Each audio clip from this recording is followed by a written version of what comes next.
صباح الفل عليكم. النهارده هنعمل انبوكسنج ريفيو للفيتروكس الام والام 2 ادابتر للكاميرات الكانون الام ماونت.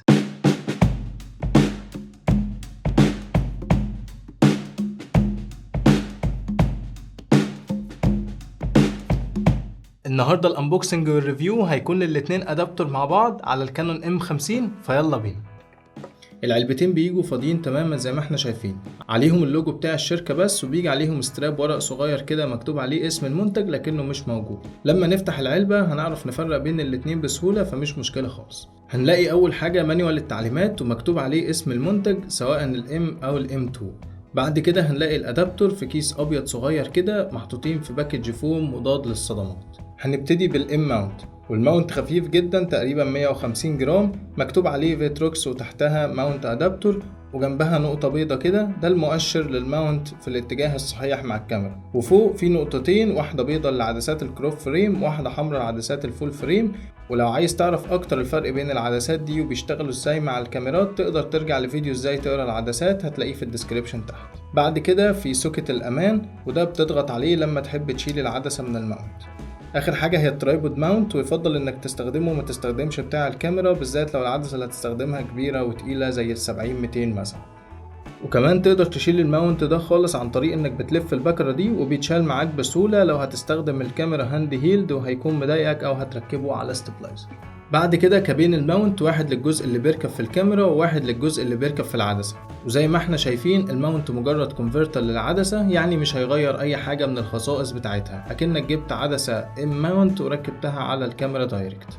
بعد كده الام 2 ماونت او اللي احنا بنسميه السبيد بوستر، والماونت هنا بيجي 140 جرام من غير الكابات طبعا، وبيجي مكتوب عليه لوجو فيتروكس وماونت ادابتور اي اف ام 2 0.71x. ودي نقطة مهمة جدا، ومعناها ان الفوكال لينس هنا مش هيكون اللي موجود على العدسة، انت هتضربه في 0.71. وبما اننا هنستخدم الام 50 اللي هي كروب فريم اصلا، فكده لازم نضرب الاول الفوكال لينس في 1.6، بعد كده في 0.71. وكنا شرحنا ده في فيديو ازاي تقرا العدسات، فمثلا لو عندك عدسة 50 ملي هتستخدمها على الام 50 هتبقى 50 في 1.6 ب 80 ملي، بعد كده هتضرب ال 80 في 0.71 هيديك 56.8 ملي. علشان كده بيتقال مجازا انها بتخلي كاميرات الكروب فريم ترجع فول فريم تاني.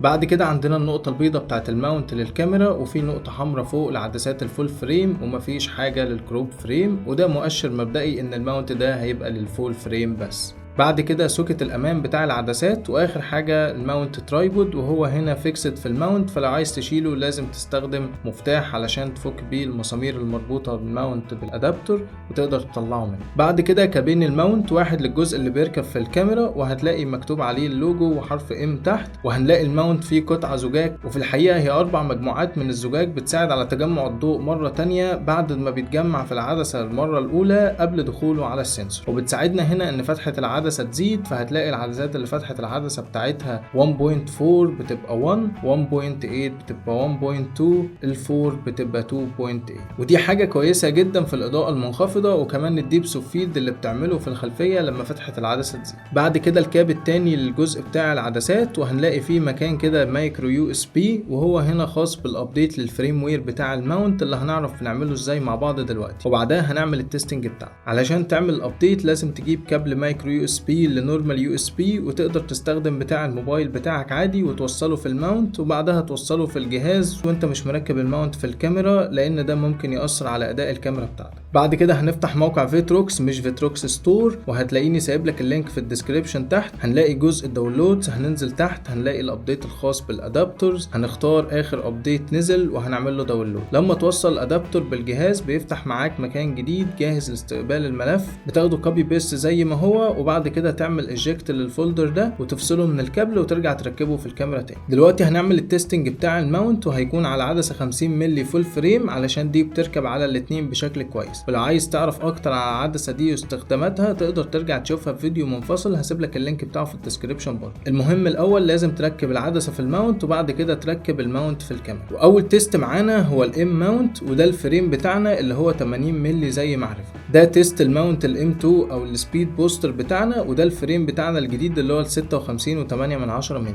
دلوقتي ده تيست الاوتو فوكس بين الاتنين ماونت.